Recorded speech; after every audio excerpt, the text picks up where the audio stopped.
Assalamualaikum. Today Thursday 31st of December 2020.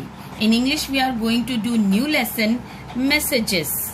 Messages यानी क्या? किसी भी तरीके की कोई खबर, कोई बात जो हमें आगे पहुंचानी हो. Listen and read with me. सुनिए और मेरे साथ साथ दोहराइए. Human beings can speak, they can talk to one another. They can pass on messages. They know how to write, so they can write letters. इसमें बताया गया है ह्यूमन बींग्स यानी इंसान बात कर सकते हैं एक दूसरे से.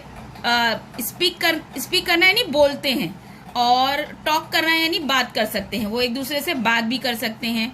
They can pass on messages, एक दूसरे से अपने ख्यालात का इजहार कर सकते हैं. They know how to write, उनको पता है लिखना किस तरीके से है, इसीलिए वो लेटर लिख सकते हैं, खत लिख सकते हैं. आई बात समझ में. लॉन्ग अगो मैसेंजर्स वॉक्ड और ran all the way to take a message. Sometimes they rode horses. बहुत साल पहले मैसेंजर्स यानी जो एक दूसरे को खबरें पहुंचाते थे, वो दौड़कर अपना रास्ता तय करके एक जगह से दूसरी जगह खबर ले जाते थे, या फिर वो घोड़े पर सवारी कर जो है मैसेजेस यहाँ से वहां ले जाते थे. Sometimes they use train pigeons to carry message. कभी कभी एकदम तरबियत याफ्ता कबूतरों का इस्तेमाल किया जाता था. उन कबूतरों को मालूम रहता था कि अगर उनको उड़ाया जा रहा है तो उनको उड़कर कहाँ जाना है, तो उनके पैरों में जो है लेटर है वो एक किसी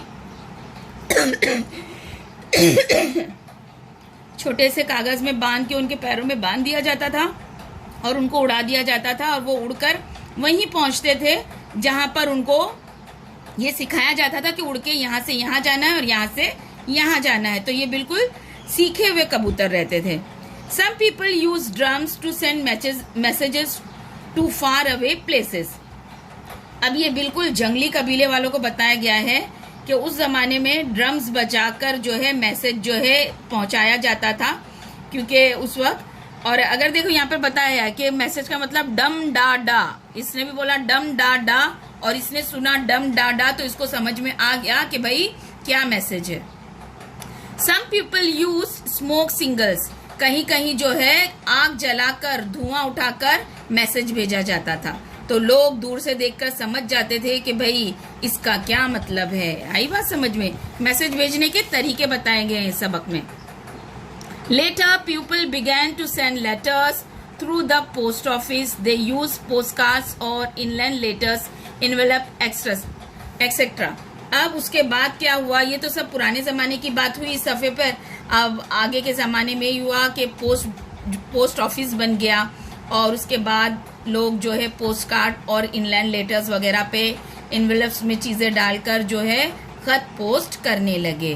दे had to put postal stamps on the envelopes और parcels before sending them of.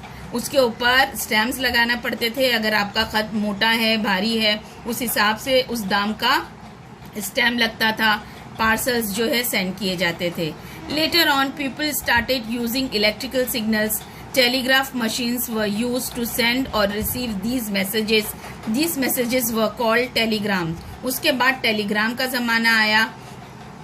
एकदम झटपट अगर कोई खबर पहुंचानी है, बहुत ज्यादा खुशी की खबर या मौत की खबर, तो टेलीग्राम भेजे जाने लगे. वो एक लाइन का टेलीग्राम होता था, लेकिन वो मिनटों में पहुंच जाया करता था. फिर शुरू हुआ then came the telephone. People made telephone calls from one place to another. उसके बाद टेलीफोन आया, और फिर टेलीफोन से तो मामलात बहुत ही ज्यादा आसान हो गए, और लोग जो है बहुत आसानी से जो है अपनी बात एक जगह से दूसरी जगह पहुंचाने लगे. नेक्स्ट आया, ये देखिए. एंड